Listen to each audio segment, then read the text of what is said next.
Ensuite, on le laisse tremper longtemps. Après ça, on retire délicatement l'eau sans toucher le gruau. L'étape suivante est risque et cruciale. On va extraire l'amidon.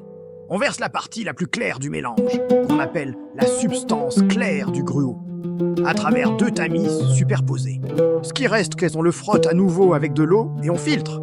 On répète ça 3 fois.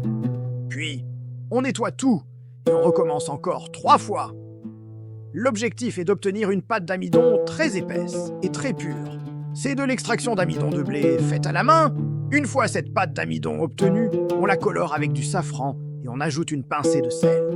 Pendant ce temps, on fait chauffer du bon miel dans une marmite en cuivre étamé. Quand la mousse du miel disparaît, on y ajoute une grande quantité de beurre clarifié qu'on appelle smen. Dès que ça bout, on incorpore notre fameuse pâte d'amidon. La recette précise, 2 fois la quantité de miel. Le tout doit cuire à feu très doux, en remuant constamment pour que ça n'attache pas. Quand le mélange épaissit et devient homogène, on le retire du feu. On le laisse reposer un peu puis on le travaille à la louche, comme une bouillie. Le cuisinier nous donne même des astuces. Si c'est trop épais, on ajoute un peu d'eau chaude. Si ça manque de gras, on rajoute du beurre clarifié. On remet un peu sur le feu pour bien tout incorporer. Et juste avant de servir, on ajoute du poivre. Oui, du poivre dans un dessert. On dresse dans un plat et le texte conclut par « on le consomme avec plaisir ».